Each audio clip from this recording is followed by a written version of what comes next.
Goeiedag, Vanessa Foster van die Bybel in 1 jaar saam met julle. Vandag lees ons saam uit Markus 9, verse 2 tot 13. Hierdie gedeelte beskryf die verheerliking van Jesus op die berg, 'n gebeurtenis waar Jesus sy goddelike natuur openbaar.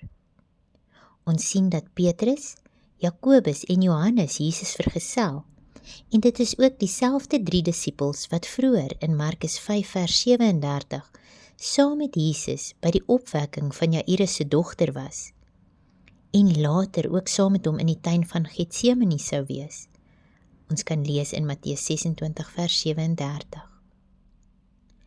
Nou indien ons onsself in die disippels se skoene kon plaas, kan ons ons net voorstel hoe ontsettend hierdie ervaring moes gewees het.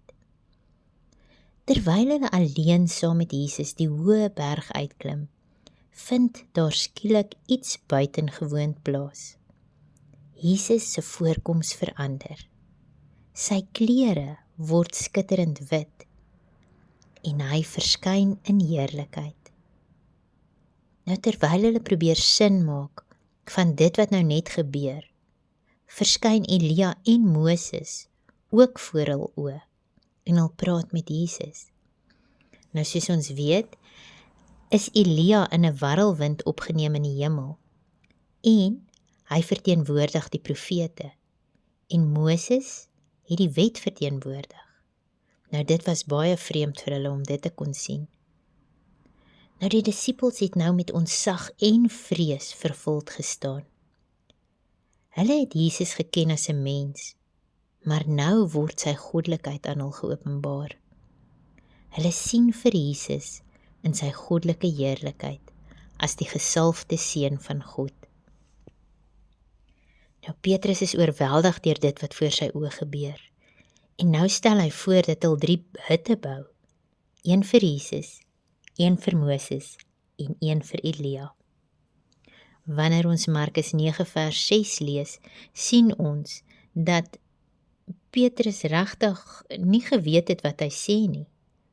Want dit sê, hy het nie geweet wat om te sê nie, want hulle was heeltemal verskrik. So baie moes deur Petrus se gedagtes gegaan het. Hy was verward en daar was 'n innerlike geveg wat in hom gewoed het. Net 'n week gelede het hy bely dat Jesus die Christus is, Markus 8 vers 29, maar nou ervaar hy twyfel. Hy het heel moontlik nie werklik Christus se godheid verstaan nie, en dit was vir hom moeilik om te dink dat Jesus deur al hierdie lyding en verwerping moes gaan.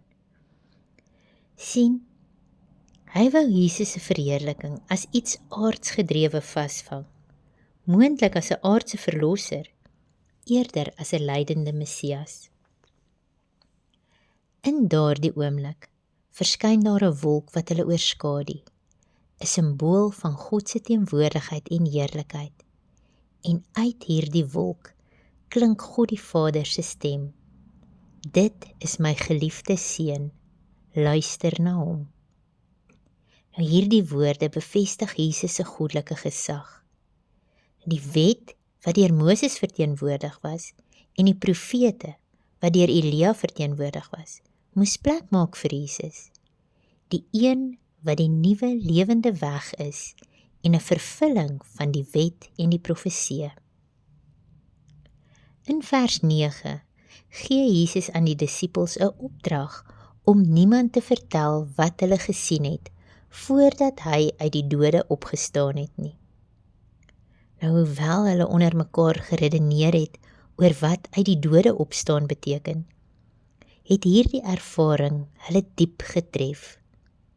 Die disippels het nooit vergeet nie, want Petrus verwys later daarna in 2 Petrus 1 vers 16 tot 18 en Johannes skryf in Johannes 1 vers 14 en ons het sy heerlikheid aanskou, 'n heerlikheid soos van die eniggebore seun van die Vader. Nou wanneer ons verder lees, sien ons dat die disippels vra oor Elia en waarom hy eerste moes kom. Jesus antwoord dat Elia wel gekom het en verwys hiermee na Johannes die Doper. Soos Johannes verwerp en mishandel is, sou Jesus self ook ly en verwerp word.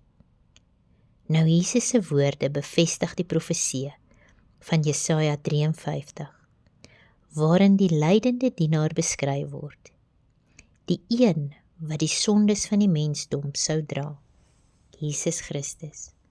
Mag jy 'n geseënde dag verder hê. Tot volgende keer. Totsiens.